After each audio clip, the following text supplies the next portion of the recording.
Du temps de la Réforme, au début des années 1500, on considérait que les anabaptistes étaient une menace pour la société. Cette peur a mené à leur déplacement suite aux persécutions, conflits, violences et violations des droits de l'homme. Le livre documente près de 1200 martyrs, depuis les récits du Nouveau Testament jusqu'au XVIe et début du XVIIe siècle. Le refus des anabaptistes de répondre à la violence par la violence les a poussés à des déplacements et des migrations. Aujourd'hui, selon le Haut Commissariat des Nations Unies pour les réfugiés, plus de 108 millions de personnes sont déplacées de force dans le monde. Suivez-moi pour rencontrer directement certaines de ces personnes.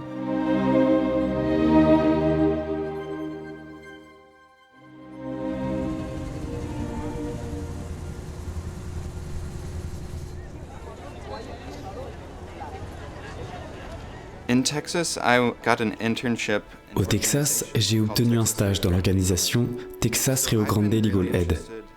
Cela faisait longtemps que je m'intéressais à travailler avec des migrants. Je considère que ce travail est vraiment important. Il y a de grands besoins en Amérique. Nous avons un énorme taux d'immigration dans notre pays. Grâce à ma maîtrise de l'espagnol, nous avons pu aider des personnes ayant subi des horreurs, comme la traite des êtres humains. Cette partie du travail est vraiment gratifiante, mais aussi difficile. Je crois que nous sommes appelés à aider les autres. Il y a de nombreuses façons de le faire, mais c'est l'une des manières pour moi. Je pense que cela est certainement lié aux enseignements reçus dans l'église ménonite où j'ai grandi. J'avais l'impression qu'on m'avait inculqué une certaine conception du devoir et qu'il est important d'aider les autres.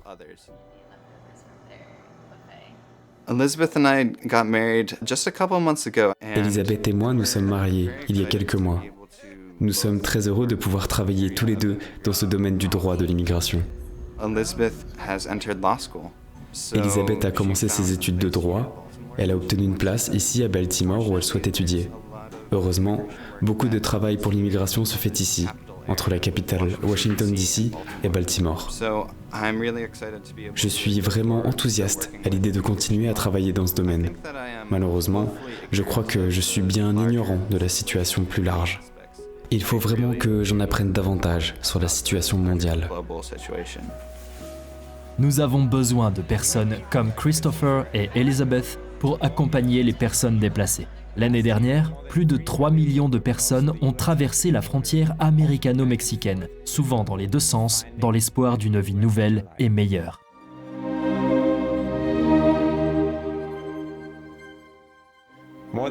Plus de 6 millions de personnes ont fui le Venezuela récemment, ce qui fait de cette crise migratoire externe la plus importante de l'histoire de l'Amérique latine. La Colombie a accueilli le plus grand nombre de migrants, avec plus de 2 millions de personnes traversant ses frontières. L'Église des Frères Ménonites de Colombie travaille en étroite collaboration avec le Comité central ménonite pour donner un espoir à des centaines de réfugiés. En ce qui concerne le bilan, nous pouvons considérer que l'implication de l'Église, face à un phénomène migratoire aussi important, a permis d'améliorer la qualité de vie de nombreux migrants. Quand je suis arrivée dans ce programme, ils m'ont vraiment aidée pour l'alimentation et l'orientation. C'était un grand soutien pour mes enfants et moi. Le plus difficile pour moi a été d'arriver à Cali. Cela m'a pris 9 jours car j'ai dû arriver ici à pied, depuis Cúcuta. Je n'avais ni eau ni nourriture et j'étais au bord de la dépression. Ma famille n'a pas eu de mes nouvelles pendant cette période et pensait que j'avais disparu. Lady et son mari Jordan vivent dans le quartier maroquin de Cali. En peu de temps, leur commerce de vente et distribution de glace a connu une croissance exceptionnelle. Nous avons acheté un deuxième tricycle et petit à petit nous avons agrandi, ce qui nous a permis d'en acheter d'autres. Nous avons acheté encore un réfrigérateur et nous pouvons aider d'autres familles car nous avons maintenant plus d'employés. Ce n'est plus juste nous deux.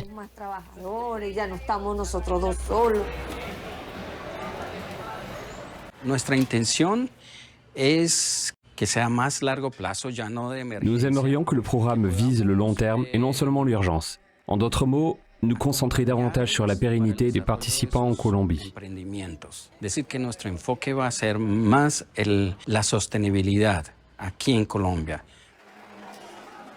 Je réalise que la crise ne se limite pas à l'Amérique centrale. La République démocratique du Congo, par exemple, compte 5,5 millions de personnes qui ont fui leur foyer à la recherche d'une vie meilleure.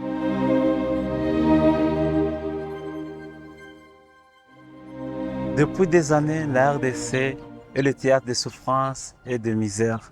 Surtout, l'Est de la RDC est confronté à de multiples fléaux sociopolitiques et sécuritaires.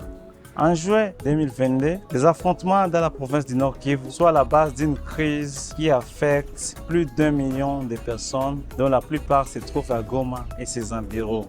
Il y a des enfants qui sont marginalisés, les enfants qui sont stigmatisés, qui sont troublés et traumatisés. Je me suis engagée comme volontaire à être en solidarité avec le réfugié, car la vie nous appelle à partager. Je suis venu compatir avec la population, les déplacés de guerre qui souffrent, que je puisse venir leur donner leur sourire.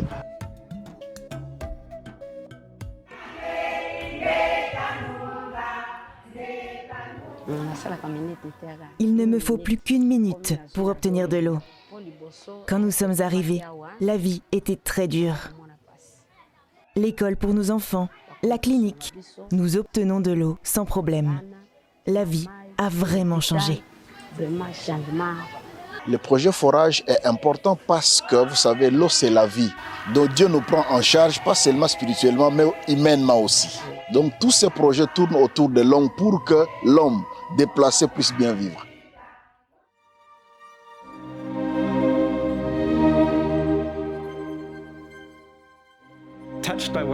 Touché par ce que j'entends du Congo, mais aussi par les guerres en cours au Moyen-Orient et aussi en Ukraine, j'ai effectué un voyage d'études au Liban où j'ai rencontré Kate et Gary. En fait, la plupart des gens n'émigrent pas vers l'Europe. Le Liban est actuellement le pays du Moyen-Orient qui compte le plus grand nombre de réfugiés par habitant. Environ 1 personne sur 5 est un réfugié. En Syrie, le conflit dure depuis 12 ans et la moitié de la population a été déplacée. 7 millions de personnes déplacées à l'intérieur du pays, c'est le chiffre le plus élevé au monde. Le MCC essaie de fournir aux gens la possibilité et l'espoir de rester.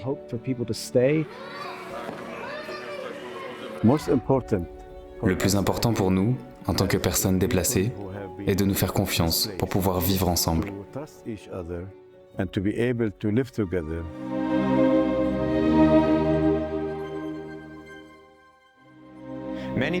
De nombreuses personnes transitent par la Turquie pour arriver par bateau sur l'île grecque de Lesbos et rejoindre des pays d'Europe. Le camp de Moria, qui avait accueilli jusqu'à 22 000 réfugiés, a brûlé en 2020 et n'existe plus.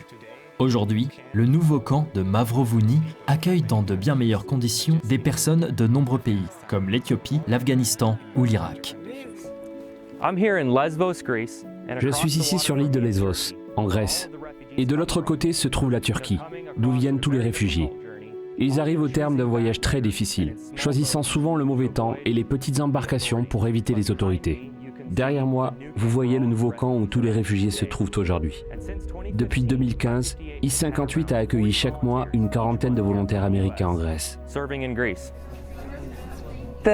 Les réfugiés m'ont beaucoup appris sur l'esprit de résilience et la capacité à s'adapter à des circonstances difficiles.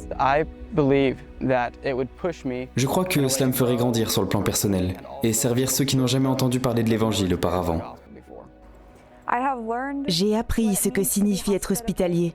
Ils sont parmi les personnes les plus généreuses que je connaisse et ils m'ont mis au défi. Un culte est organisé pour les bénévoles le dimanche matin et les réfugiés qui le souhaitent y sont chaleureusement accueillis. Je me suis rendu compte que nous avons beaucoup à apprendre les uns des autres.